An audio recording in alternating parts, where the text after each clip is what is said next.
MCQ માં થોડો મોટો MCQ છે એટલે એક MCQ લઈએ છે આ MCQ માં આપણને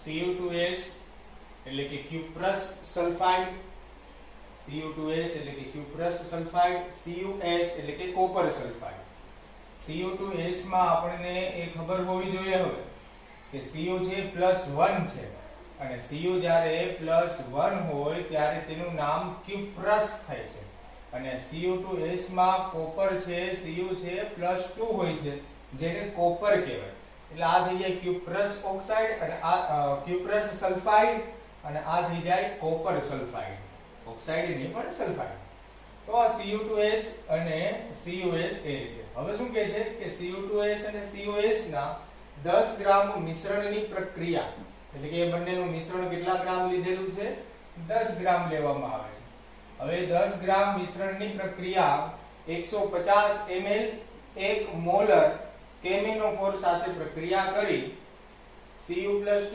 SO2 અને Mn+2 આયન મુક્ત કરે છે કેમિનોફોર આ બંને સાથે પ્રક્રિયા કરે તો આ આયનો મુક્ત થાય છે પ્રક્રિયા દરમિયાન અને બાકી રહેલ કેમિનોફોર એટલે કે જે કઈ કેમિનોફોર ઉમેર્યું જે કઈ આમની સાથે પ્રક્રિયા કરશે એ ઠીક પણ અમુક છે એ બાકી પણ રહેશે તો કેમિનોફોરની પ્રક્રિયા જે બાકી રહેલ કેમિનોફોરની પ્રક્રિયા 175 ml 1 મોલર Fe+2 એસિડિક માધ્યમમાં અને એસિડિક માધ્યમમાં હંમેશા Fe+2 નું રૂપાંતર Fe+3 માં થતું હોય છે માં કરવામાં આવે છે તો મિશ્રણમાં CuS ની ટકાવારી શોધો percentage of copper sulfide આપણે ફાઇન્ડ આઉટ કરવાના છે શોધવાના છે તો પહેલા તો કરે છે શું તો એને જો આપણે આ રીતે સમજી શકીએ કે ભાઈ એક પાત્ર લઈ કે પાત્રમાં આપણે 10 ગ્રામ જેટલું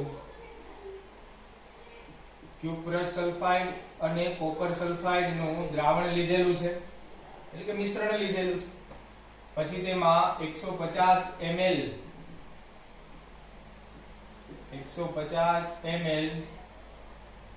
અને 1 મોલર એવા KMnO4 પોટેશિયમ પરમેંગેનેટ ને ઉમેરવામાં આવે છે આ ઉમેર્યા બાદ પ્રક્રિયા થયા બાદ તેમાંથી શું છૂટું પડે છે કયા આયનો છૂટા પડે છે એ મહત્વના બનશે આગળ પર રિએક્શન બનાવવા તો કે Cu+2 SO2 અને Mn+2 ના અહીંયા પણ એક વસ્તુ જાણવા જેવી છે જે ભાઈ કે આ એસિડિક માધ્યમ છે એટલે આખું દ્રાવણ એસિડિક માધ્યમમાં જ થતું હશે અને એસિડિક માધ્યમમાં કેમિનોફોરમાં રહેલ Mn+7 છે એ કેમાં પરિવર્તિત થતો હોય Mn+2 માં આ Mn+2 મળે છે Mn+7 માંથી Mn+2 મળે છે બરાબર તો એ પણ એક છે એ સિવાય હવે આમની સાથે જેટલો પ્રક્રિયા કરે એ તો ઠીક પરંતુ બાકી રહેલો જે છે તે વધારાનો કેની સાથે પ્રક્રિયા કરે છે તો કે 175 ml અને 1 મોલર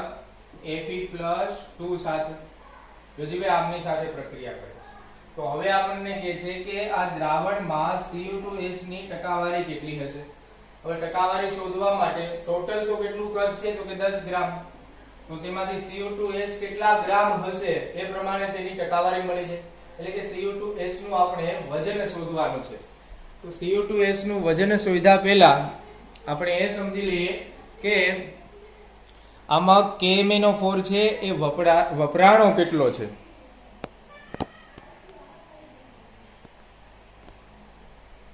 KMnO4 છે એ વપરાણો કેટલો છે તો ભાઈ જ્યારે આપણે સરખામણી કરવાની થાય ત્યારે એક વસ્તુ યાદ રાખવા જેવી કે મિલિતુલ્ય ભારનો ઉપયોગ થતો હોય છે મિલિતુલ્ય ભાર મિલિતુલ્ય ભાર કઈ રીતે મળતું હોય છે તો કે n ગુણ્યા v એ કે નોર્માલિટી ગુણ્યા કદ હવે આપણે અહીંયા નોર્માલિટી તો આપી નથી પરંતુ તેમ છતાં પ્રક્રિયા થશે હવે આપણે અહીંયા અને જે કઈ કેમિનોફોર છે કેટલો વપરાણો એ આપણે શોધવો છે પહેલા પછી કેટલો વપરાણો એ આમની સાથે પ્રક્રિયા કરે અને એ આપણે આગળ પર પછી જોઈશું ગણતરી તો કેમિનોફોર વપરાણો કેટલો છે તો કે પહેલા તો ઉમેરો કેટલો છે તો કે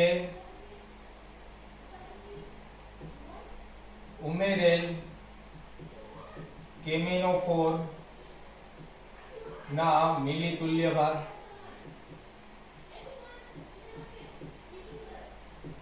હવે ઉમેરેલ KMnO4 ના મિલિતુલ્ય ભાર એટલે નોર્માલિટી ગુણ્યા કદ.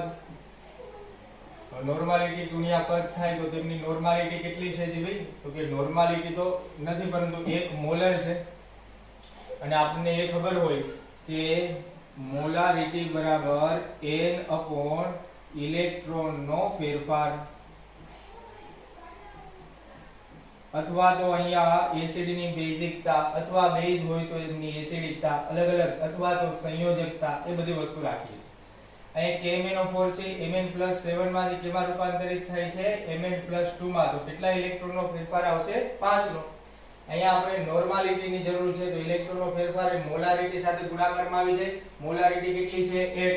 તો 1 ગુણ્યા 5 અને તેનું કદ કેટલું છે? 150. તો 15 પંચા 75 એટલે કે 750 મિલી તુલ્ય ભાર થયું જી ભાઈ. 750 શું થયું? મિલી તુલ્ય ભાર ઉમેરેલ KMnO4. જ્યારે પછી Fe+2 ના મિલી તુલ્ય ભાર બરાબર n ગુણ્યા v. હવે તેમની નોર્માલિટી કેટલી છે? તો કે આને ન્યુટ્રલ કરવા માટે આ વપરાય છે ને Fe+2. હવે તેની નોર્માલિટી કેટલી છે? તો કે આપણે એસિડિક દ્રાવણમાં જોયું કે Fe+2 નું રૂપાંતર Fe+3 માં થતું હોય છે, એટલે કે 1 ઇલેક્ટ્રોનનો ફેરફાર હોય છે.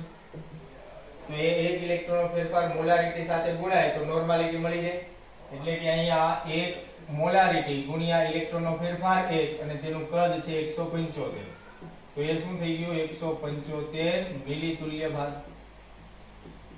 આ મિલી તુલ્ય ભાર કોના એવા? તો કે બાકી રહેલા KMnO4 ને ન્યુટ્રલાઇઝ કરવા માટે. તો હવે આપણે વપરાયેલ KMnO4 ના મિલી તુલ્ય ભાર નક્કી કરી શકીએ. કઈ રીતે? તો કે ટોટલ કેટલા હતા? તો કે 750. પછી તેને પ્રક્રિયા કરી, પછી જે વધ્યા તેની સાથે કોણે પ્રક્રિયા કરી? તો કે Fe વાળાએ. એ તો 175. તો આનો આન્સર થઈ જાય 575 મિલી તુલ્ય ભાર. તો કહેવાનો મતલબ કે KMnO4 વપરાણા કેટલા છે? 575 મિલી તુલ્ય ભાર. જ્યારે કોઈ અલગ અલગ દ્રાવણ હોય તો મિલી તુલ્ય ભાર વિશે પણ થોડી વાત કરી દો કે ભાઈ મિલી તુલ્ય ભાર ક્યારે વપરાય છે? તો કે જ્યારે અલગ અલગ બે દ્રાવણો હોય, એ બંને દ્રાવણની સાંદ્રતા અલગ અલગ હોય, એ બંને દ્રાવણના કદ અલગ અલગ હોય, એ બંને દ્રાવણના પદાર્થ પણ અલગ અલગ હોય, સંયોજન પણ અલગ અલગ હોય, તેમ છતાં તે બંનેની સાંદ્રતાને આપણે સરખાવવી હોય કે કોની સાંદ્રતા વધારે છે કોની ઓછી છે, તો તેને બંને દ્રાવણને મિલી તુલ્ય ભારમાં ટ્રાન્સફર કરવા પડે. અને પછી જેની મિલી તુલ્ય ભાર વધારે તેની સાંદ્રતા વધારે ગણાય, જેના મિલી તુલ્ય ભાર ઓછા તેની સાંદ્રતા ઓછી થઈ જાય. તો કોઈને એવું થાય કે ભાઈ મિલી તુલ્ય ભાર જ શા માટે? સરખામણી કરવા માટે. તો એનો મતલબ, એનું કારણ છે નોર્માલિટી, અને નોર્માલિટીમાં આવતો તુલ્ય ભાર. તુલ્ય ભાર છે એ જે તે પદાર્થનો સાચો હિસ્સો અથવા તો પદાર્થ છે એ કેટલા પ્રમાણમાં કામ કરે છે એ આપણે દર્શાવી દેતું હોય છે. બરાબર છે? એટલા માટે મિલી તુલ્ય ભારમાં નોર્માલિટીનો જ ઉપયોગ થાય છે અને ગુણ્યા કદ એટલે કે n ગુણ્યા v થશે. અહીંયા આપણને વપરાયેલ KMnO4 નું 575 મિલી તુલ્ય ભાર મળી ગયું. હવે આગળ જોઈએ બીજી વાત. હજી MCQ લાંબો છે જી ભાઈ, હજી પૂરો નહીં થાય એમ. હવે શું કરવાનું કે છે? તો કે અહીંયા આપણને Cu2s અને Cus જે કાંઈ છે તેના પણ મિલી તુલ્ય ભાર શોધવા પડશે. તો જ આમના મિલી તુલ્ય ભાર સાથે સરખામણી થઈ શકશે કે ભાઈ 575 વપરાણા છે તો કોની સાથે કેટલા વપરાણા છે? 575 માંથી માની લો કે 100 મિલી તુલ્ય ભાર Cus સાથે વપરાણા છે, તો મિલી તુલ્ય ભારને પછી ગ્રામ સાથે સરખામણી કરીને તેનું વજન આપણે શોધી શકીએ. તો હવે Cu2s અને Cus ના આપણે મિલી તુલ્ય ભાર જોઈશું. તો Cu2s ના મિલી તુલ્ય ભાર કંઈક આ રીતે મળશે. Cu2s. હવે આપણને એ ખબર છે કે પ્રક્રિયામાં કેટલા આયનો છૂટા પડે છે? તો કે Cu+2 ને +SO2. અહીંયા Mn+2 તો આવશે નહીં કારણ કે Mn તો છે જ નહીં Cu2s માં. હવે શું થાય? Cu2s માં કેટલા છે? તો કે આ +1 થશે ઓક્સિડેશન. આ +1 માંથી એ +2 થાય છે એટલે કે 1 નો ફેર થાય છે, પરંતુ કેટલી વખત? 2 વખત. એટલે ટોટલ ફેર કેટલો થઈ ગયો? 2 નો. જ્યારે અહીંયા સલ્ફાઇડ છે જે -2 હોય અને SO2 માં સલ્ફર +4 હોય તો સલ્ફરમાં કેટલો ફેરફાર થશે તો કે 2 અને 4 6 નો ફેરફાર થશે. -2 માંથી +4 એટલે 6 નો ગેપ થશે એટલે ટોટલ કેટલું થઈ ગયું તો કે m/8. ટોટલ કેટલું થઈ ગયું જી ભાઈ m/8. એટલે કે ત્યાં એટલો એનો ફેરફાર થાય છે. મિલિતુલ્ય ભાર આ થશે. જ્યારે CuS માં જોઈએ તુલ્ય ભાર 8 આવ્યો એમનો Cu2S નો. હવે CuS માં જોઈએ તો CuS માં પણ Cu+2 અને SO2 તો CuS માં આ થયું +2 આ થયું -2 આ થયું +4 તો Cu છે +2 માંથી +2 એટલે ત્યાં તો કઈ ફેરફાર ન થયો એટલે 0. જ્યારે અહીંયા કેટલાનો ફેરફાર થાય છે 6 નો તો એ થઈ જાય m/6. તો તેનો મિલિતુલ્ય ભાર કેટલો થયો જી ભાઈ તો કે 6. હવે m/6 ને m/8 આવી ગયું મિલિતુલ્ય ભાર માં. હવે તેનો ઉપયોગ કરીએ ભાઈ મિલિતુલ્ય ભાર છે તેનું બીજું એક પણ સૂત્ર છે. મિલિતુલ્ય ભાર બરાબર વજન ના છેદમાં m/ આ તુલ્ય ભાર ગુણ્યા 1000. આ m એટલે એની થશે મોલારિટી સાંદ્રતા ના છેદમાં તુલ્ય ભાર ગુણ્યા 1000. તો અહીંયા પણ આપણે તેનો ઉપયોગ કરશું. હવે વજન અહીંયા Cu2S અને Cus નું તો વજન ખબર નથી તો આપણે ધારી લઈશું ભાઈ કે Cu2S નું વજન કેટલું છે તો કે x ગ્રામ, કારણ કે એ શોધવાનું છે એટલે એને x ગ્રામ એટલે x ની કિંમત આવે ડાયરેક્ટ Cus ની થઈ જાય. અને Cu2S નું કેટલું થઈ ગયું કહેવાશે તો કે 10 - x ગ્રામ. 10 માંથી x કાઢીએ Cu2S કાઢીએ તો Cus કાઢીએ તો Cu2S નું મળી જશે.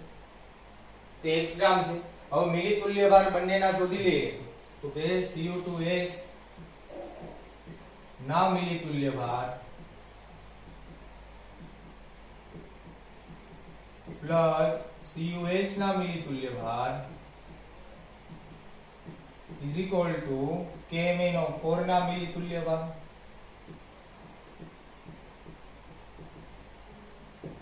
કારણ કે Kmn/4 જેટલો વપરાયેલો છે એ જ આ બંનેને ન્યુટ્રલાઇઝ કરે છે, પ્રક્રિયા કરતું હશે તો એ બંનેનો સરવાળો થશે મિલિતુલ્ય ભાર. અને સરખામણી આપણે મિલિતુલ્ય ભારથી જ કરાય હમણાં સમજ્યા. તો Cu2S ના મિલિતુલ્ય ભાર આ રીતે W એટલે કે વજન.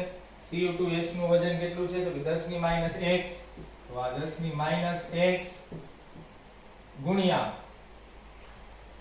ના છેદમાં m ના છેદમાં તુલ્ય ભાર. તુલ્ય ભાર છે એ અંશમાં આવે. તુલ્ય ભાર કેટલો છે તેનો 8 ના છેદમાં તેની સાંદ્રતા તો થઈ એટલે કે મોલારિટી આ થઈ જશે આણ્વીય દળ. તો કે ભાઈ આણ્વીય દળ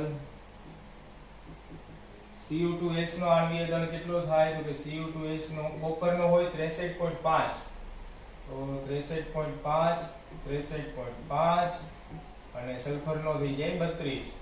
5 ને બાદ 10 ને 4 ને 3 7 ને 2 9 6 ને 6 12 3 15 159 આવશે જી Cu2S નું. તો આનો થયો આ 159 પ્લસ Cus નું જોઈએ એ જ રીતે તો કે એમનું વજન તો આપણે x ધારેલું છે.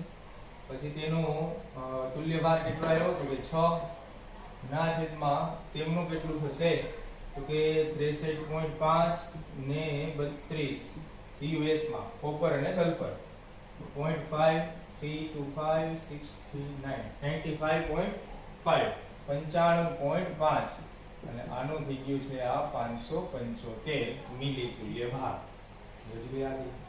હવે શું કરવાનું થશે તો કે ભાઈ આમને આપણે ઓકે જી ભાઈ આ જો 1000 આપણે મુકતા ભૂલ્યા ભાઈ 1000 હજુ અહીંયા આપણે ગુણાકારમાં ભૂલી ગયા છીએ. આ ગુણ્યા 1000 અને આને પણ ગુણ્યા 1000.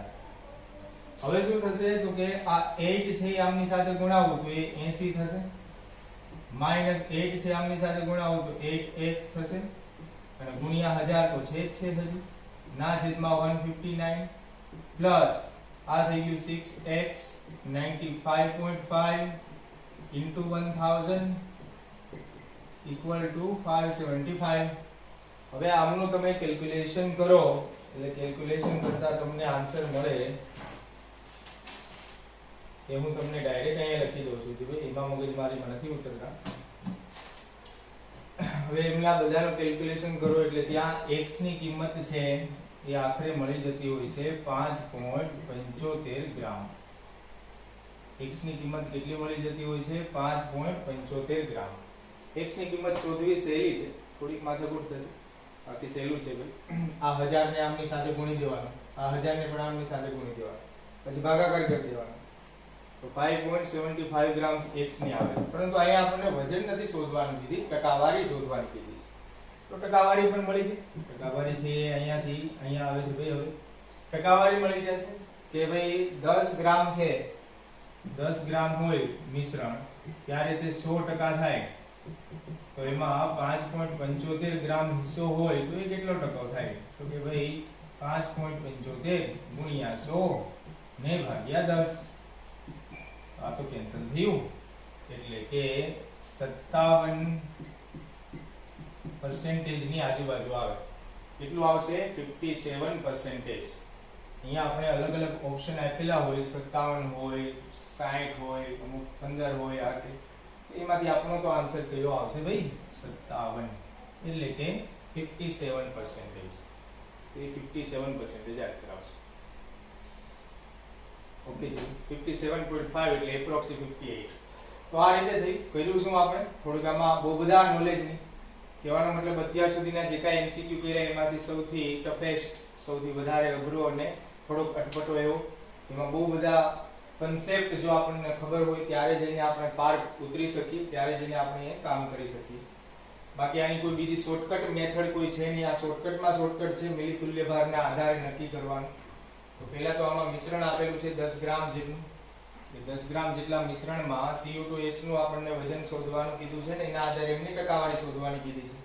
KMnO4 ઉમેરે છે, વપરાય છે, બાકી રહે છે, આ Fe+2 ન્યુટ્રલાઇઝ કરે છે એટલે કેટલો વપરાય છે એ મળે છે 575 તુલ્યભાર, મિલિતુલ્યભાર.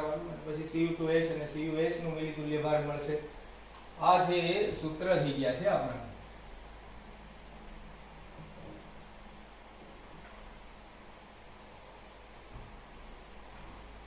આ રીતે આપણે આન્સર છે એ ફાઇન્ડ આઉટ કરી શકીએ.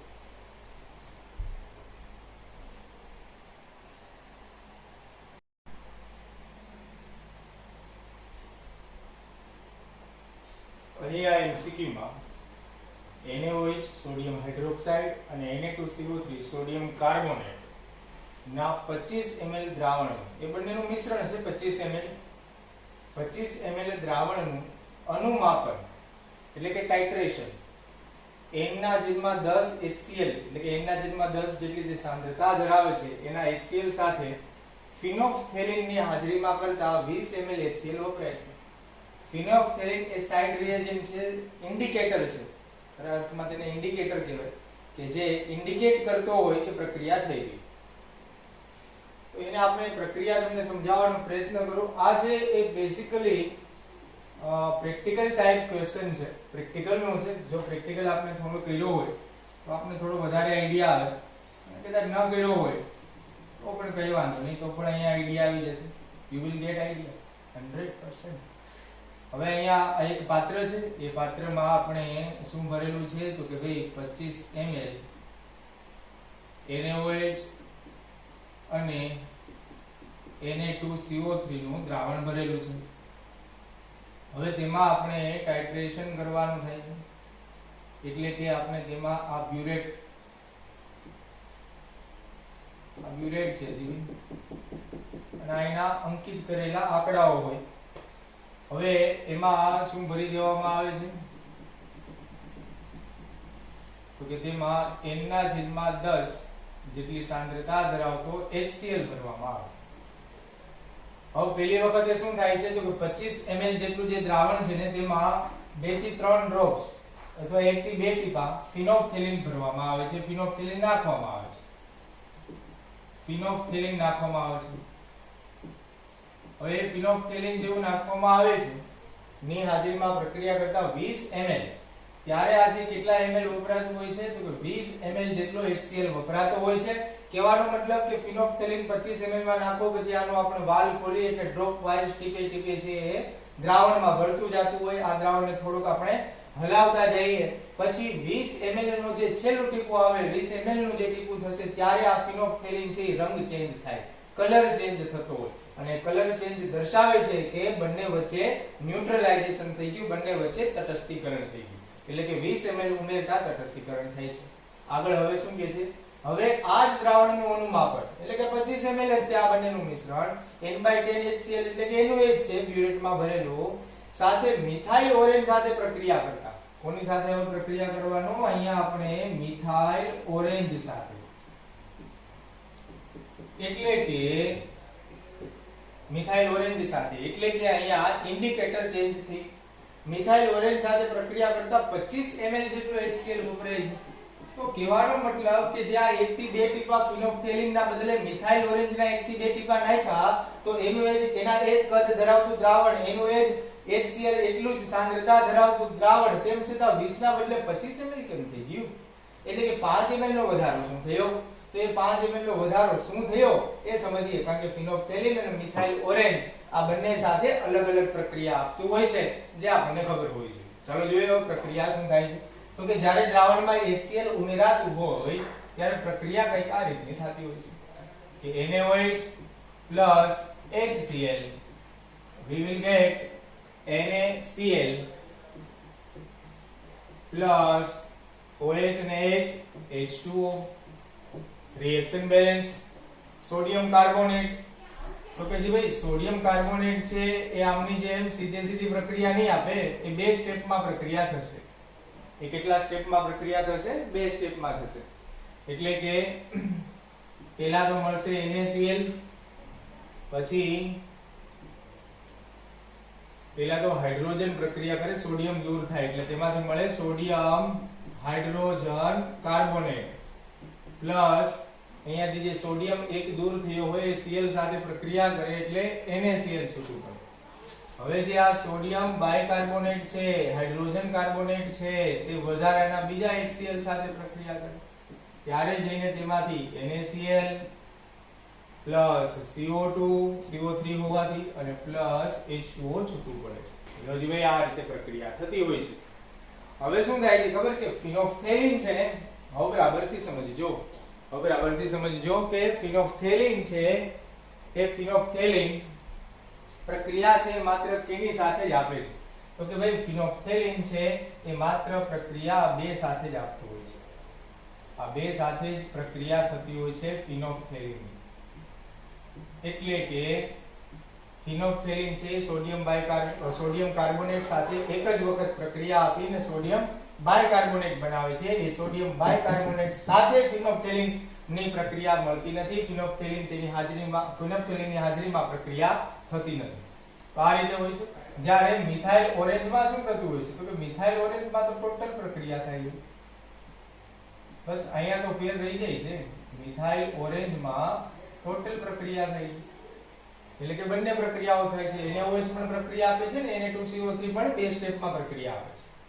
હવે અહીંયા આપણે એક વસ્તુ ખાસ સમજવાની થાય કે ભાઈ મિથાઇલ ઓરેન્જ જે ત્રણે ત્રણ પ્રક્રિયામાં જે HCl વપરાણો છે ત્યારે મિથાઇલ ઓરેન્જમાં કેટલો HCl વપરાણો હતો?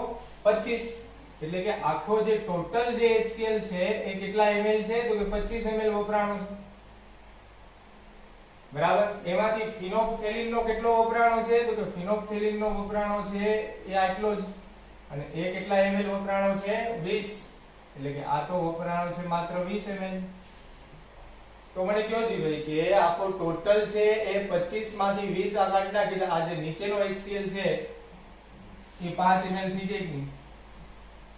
હવે બીજી એક વસ્તુ ધ્યાનથી સાંભળો કે Na2CO3 ના જેટલા HCl અહીંયા પ્રક્રિયા આપે છે એટલા જ HCl અહીંયા પણ પ્રક્રિયા આપે છે કે નહીં? એટલે કે જેટલું કદ અહીંયા 5 ml હશે તો આ પણ કદ કેવું હશે? 5 ml જ હશે. અને આ કદ જો 5 ml હશે તો ફિનોપ્થેલિન ના બંનેનો સરવાળો 20 થાય છે. તો એમાંથી આ 5 હોય તો આ કેટલું થાય? તો કે 15 ml. કહેવાનો મતલબ કે HCl નો જે NaOH સાથે પ્રક્રિયા કરે છે 15 ml, Na2CO3 ના 5 અને NaHCO3 ના 5 ml સાથે પ્રક્રિયા કરે છે. ટોટલ આ રીતે પ્રક્રિયા થતી હોય છે. તો આ પ્રક્રિયા થાય છે અને આ પ્રક્રિયાઓમાં હવે આપણને શોધવાનું શું કીધું છે? તો કે મિશ્રણમાં NaOH નું વજન શોધો. તો મિશ્રણમાં આપણે કોનું વજન શોધવાનું કીધું છે NaOH નું. તો ચાલો જી ભાઈ એ પ્રક્રિયા કરીએ. તો હવે અહીંયા આપણે બે અલગ અલગ દ્રાવણો છે HCl નું ને NaOH વાળું ના બને. તો વળી પાછું મિલી તુલ્ય ભારનો ઉપયોગ કરવો પડશે. એટલા માટે અહીંયા આપણે લખવાનું થશે હવે કે NaOH ના મિલી તુલ્ય ભાર બરાબર કોની સાથે પ્રક્રિયા કરે છે HCl. તો HCl ના મિલી તુલ્ય ભાર એટલે કે n ગુણ્યા v શું થશે n ગુણ્યા v નોર્માલિટી ઇન્ટુ વોલ્યુમ એટલે કે કદ. હવે NaOH માં શું થશે તો કે એમનું તો થશે હમણાં આપણે આગળ ઉપર જોયું છે કે વજનના છેદમાં આણ્વીય દળ ગુણ્યા થઈ જશે 1000. વજનના છેદમાં આણ્વીય દળ ગુણ્યા 1000. હવે આ જે આણ્વીય દળ છે ખરેખર એમનો આણ્વીય દળ પણ થાય NaOH નો અને તેનો તુલ્ય ભાર પણ થાય, તુલ્ય દળ પણ થાય, જેથી કરીને W ના છેદમાં 40 ગુણ્યા 1000 એ એનો તુલ્ય છે. તો આ તુલ્ય છે તો આમનો તુલ્ય કેટલો થાય કે HCl નો નોર્માલિટી કેટલી છે તો કે HCl ની છે 1/10 અને તેનું કદ કેટલું વપરાયેલું છે NaOH સાથે તો કે 15 ml એટલે એ થઈ જશે 15. તો હવે આમાં આપણે કેલ્ક્યુલેશન કરીએ તો W બરાબર શું થઈ જશે તો કે 40 ગુણ્યા 15 ના છેદમાં 10 ગુણ્યા 1000 એક થશે ને 10 ગુણ્યા 1000. તો અહીંયા આપણને W ની કિંમત મળી જશે 0.06 ગ્રામ NaOH. કેટલા ગ્રામ મળી જશે ભાઈ 0.06 ગ્રામ NaOH એટલું આપણને દ્રાવણમાં મળી જશે. હવે અહીંયા આપણને તો NaOH નું શોધવાનું કીધું છે 0.06 ગ્રામ એટલે કે C આન્સર આવી ગયો. પરંતુ જો આપણને અહીંયા સાથોસાથ Na2CO3 કેટલું વપરાણું છે એ પણ શોધવાનું કીધું હોત દ્રાવણમાં Na2CO3 તો એ આ રીતે શોધી શકો કે ભાઈ Na2CO3 ના મોલ ના મિલી તુલ્ય ભાર બરાબર HCl ના મિલી તુલ્ય ભાર અને Na2CO3 ના મિલી તુલ્ય ભાર કેટલા થાય છે તો કે Na2CO3 નો મિલી તુલ્ય ભાર એટલે કે એનું પણ W જેનું વજન શોધવાનું છે અને ના છેદમાં આણ્વીય દળ કહો અથવા તો તુલ્ય દળ કહો બંને એક જ તો ન થાય એનું Na2CO3 છે એટલે બે વખત થાય. તો અહીંયા તો એનો તુલ્ય દળ મૂકેલું છે એટલે તુલ્ય દળ થાય. બાકી એમનું આણ્વીય દળ જો શોધવું હોય તો આ રીતે થાય. સોડિયમ છે બે વખત એટલે એ થઈ જાય 23 ગુણ્યા 46. પછી કાર્બન છે એક વખત તો એ થઈ ગયું 12 અને ઓક્સિજન છે 3 વખત તો એ 16 તેરી ના 48 8 ને 2 10 ને 6 16 વધાવી 1 5 6 અને 4 10 106 ગ્રામ પર મોલ. તો 106 ગ્રામ પર મોલ એમનું આણ્વીય દળ છે. તો હવે ભાગ્યા 2 કરીએ એટલે એને તુલ્ય દળ મળી જાય, તુલ્ય ભાર મળી જાય જે કેટલું થાય 53.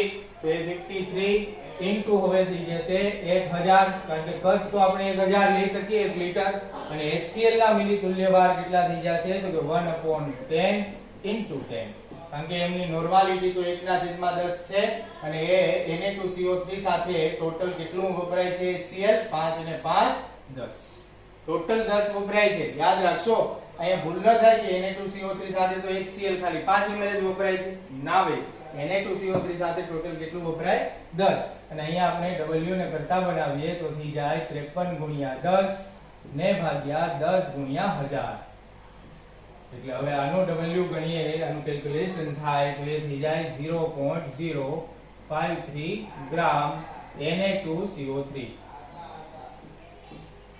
સોડિયમ કાર્બોનેટ બરાબર છે. તો આ રીતે આપણે NaOH અને Na2CO3 આ જે પ્રક્રિયા થાય છે ને તેને છે ને ડબલ ટાઇટ્રેશન કહેવાય. તેને કહેવાય છે ડબલ ટાઇટ્રેશન. તેને કહેવાય ડબલ ટાઇટ્રેશન. ડબલ ટાઇટ્રેશન ની એક આ પ્રક્રિયા છે કે જેમાં શું થતું હોય કે ટાઇટ્રેશન બે વખત થાય, તટસ્થીકરણ બે વખત થાય, એનું માપન બે વખત થતા હોય પરંતુ એમાંથી એક વખત વપરાય ફિનોક્સિલિન જેવા કોઈ સાઇડ રિએજન્ટ એટલે કે ઇન્ડિકેટર વાપરીએ ત્યારે મિથાઇલ વલિન્સમાં બંને વપરાતા હોય. તો એક આપણે એક પદ્ધતિ છે ડબલ ટાઇટ્રેશન ની અને એક બીજી પણ પદ્ધતિ છે જેવો પણ એકાદો MCQ શોધીને આપણે આપશું બરાબર. તો અહીંયા તો આન્સર આવી જાય આપણે NaOH નું જે શોધવાનું છે જેથી કરીને 0.06 ગ્રામ NaOH.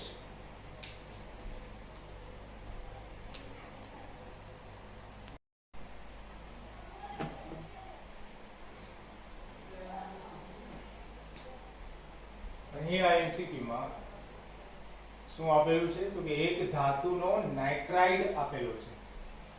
નાઇટ્રાઇડ એટલે થઈ જાય N-3, નાઇટ્રોજન પર -3 ચાર્જ. એક નાઇટ્રાઇડ આપેલું છે ધાતુનો જે છે N3N2, જેમાં નાઇટ્રોજનની ટકાવારી આપેલી છે 28%.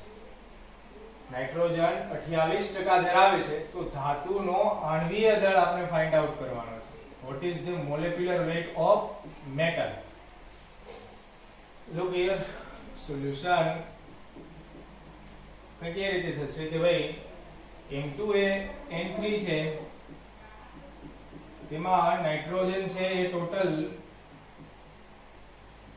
કેટલા વજનમાં હશે તો કે ભાઈ આને આપણે 100% ગણીએ, અને આપણે કેટલા ટકા ગણીએ 100% ગણીએ તો નાઇટ્રોજન છે N2 એ 100% એટલે કે તમે તેને 100 ગ્રામ પણ માની શકો. 100 ગ્રામ એ 28% છે તો એને હું 28 ગ્રામ માની શકું.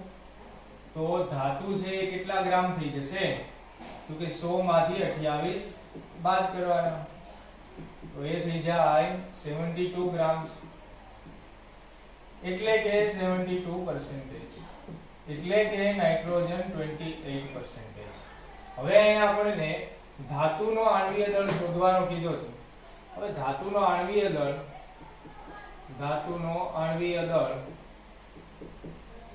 બરાબર વજનના છેદમાં મોલ.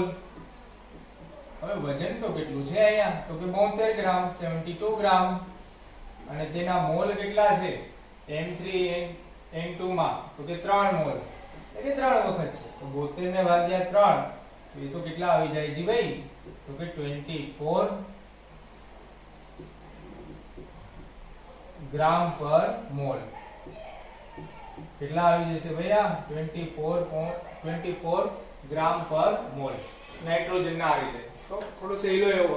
એના પછીનો જોઈએ 100 સેન્ટીમીટર ક્યુબ અને 0.5 નોર્મલ H2SO4 ના દ્રાવણમાંથી બેસી નોર્મલ સાંદ્રતા ધરાવતું દ્રાવણ બનાવવા કેટલા સેન્ટીમીટર ઘન પાણી ઉમેરવું પડે. તો અહીંયા એક વસ્તુનું ધ્યાન રાખજો કે દ્રાવણમાં પદાર્થ છે એકનો એક જ છે, H2SO4 જ છે. કિંગ ઓફ કેમિસ્ટ્રી વાળો H2SO4 સલ્ફ્યુરિક એસિડ એક જ છે ભાઈ. તો એ સલ્ફ્યુરિક એસિડ એક જ છે. તો અહીંયા આપણે પહેલા તો M1 એટલે કે પહેલા અચ્છા નોર્માલિટી છે, નોર્માલિટીમાં જ આપેલું છે. તો N1 તો આ પહેલું દ્રાવણ કહીએ તો એ કેટલું છે તો કે 0.5 નોર્મલ. પછી V1 તો એનું કેટલું છે તો કે 100 સેન્ટીમીટર ઘન. અહીંયા આપણે એક વસ્તુ જાણતા હોઈએ છીએ કે સેન્ટીમીટર ઘન એટલે જ થતું હોય છે ml, અને ડેસીમીટર ઘન આપેલું હોત ને તો એ થાત લીટર. પરંતુ સેન્ટીમીટર ઘનને ml માં ફેરવવાની જરૂરિયાત નથી, કારણ કે એકોર્ડિંગ ટુ ઓપ્શન સેન્ટીમીટર ઘનમાં જ આપેલા છે.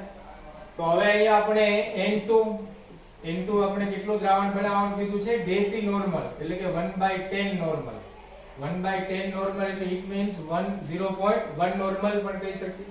અને અહીંયા આપણને V2 છે એ શોધવાનું થશે પહેલા તો તેના માટે આપણે સૂત્ર થઈ જાય N1 V1 બરાબર N2 V2. અહીંયા એક જ દ્રાવણ આપેલું છે એટલે જો મોલારિટીમાં હોત તો પણ આ રીતે થઈ જાય M1 V1 બરાબર M2 V2 ની જગ્યાએ. પરંતુ જો બંને અલગ અલગ આપ્યા હોત અને તટસ્થીકરણ થાય છે ને એવું કીધું હોત, એક H2SO4 હોત એક NaOH હોય, તો યાદ રાખવું કે તેને નોર્માલિટીમાં ફેરવી અને પછી તે બંનેને સરખાવવા પડે. પરંતુ અહીંયા તો એક જ H2SO4 છે એટલે જે રીતે આપેલું છે એ રીતે કરી દઈએ. તો નોર્માલિટીમાં કરીએ કે મોલારિટીમાં કરીએ કોઈ ફેર પડશે નહીં, એક જ દ્રાવણ છે એટલે H2SO4. તો N1 V1 બરાબર N2 V2. તો અહીંયા આપણને પહેલું તો આપેલું છે 0.5, પછી V1 આવી ગયું છે 100, N2 આપણને થઈ ગયું છે 0.1 અને V2 છે આપણે ફાઇન્ડ કરવાનું છે ભાઈ. તો V2 is equal to 0.5 into 100 upon 0.1, તો 0.5 into 100 into 10, તો આ તો થઈ ગયા 5 અને 5 ગુણ્યા 100 એટલે થઈ ગયા 500 સેન્ટીમીટર ઘન. તો શું V2 એટલે કે કદ આ 500 સેન્ટીમીટર આવ્યા એટલે આપણું તરત જ જીવલન છે રાહ ન જાય એના જેવું 500 સેન્ટીમીટર આપણે ટીક કરી દઈએ. આન્સર પડે ખોટો. ભાઈ 500 સેન્ટીમીટર નથી, ઓલરેડી 100 સેન્ટીમીટર તો હતું જ અને પૂછ્યું છે કે કેટલું પાણી ઉમેરવું પડે.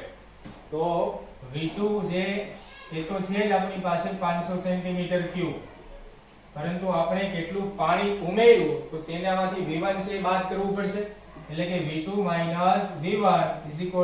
500 100. તો આ થઈ ગયું 400 સેન્ટીમીટર ઘન પાણી ઉમેરવું પડે.